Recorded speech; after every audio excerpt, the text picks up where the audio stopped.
এর ভিতর 2-3টা করেও ঢুকেছি টাকা আর কি।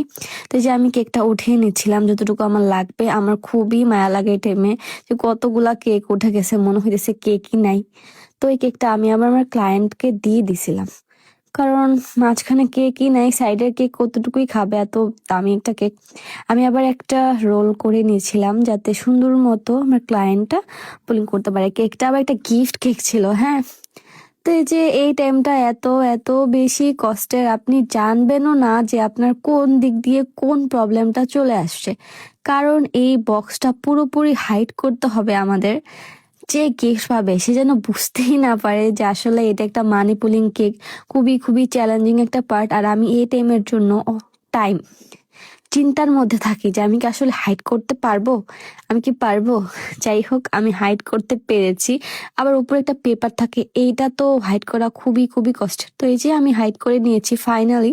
এখন আমি ডলারগুলা বসিয়ে দিয়েছি। আর এই ডলারগুলা কিন্তু প্রিন্টেড না, এগুলা ছিল কাগজের। কারণ আমার মনে হয়েছে যে আমি যেই শেপ চাচ্ছি, যেমন চাচ্ছি তেমন প্রিন্টেডটা দিয়ে হবে না, এই জন্য আমি কাগজেরটা দিয়ে করেছি। আর কাগজ ডাইরেক্ট যদি কেকের মধ্যে আমি লাগাই দিই তখন তো কাগজটা ভিজে যাবে, এই জন্য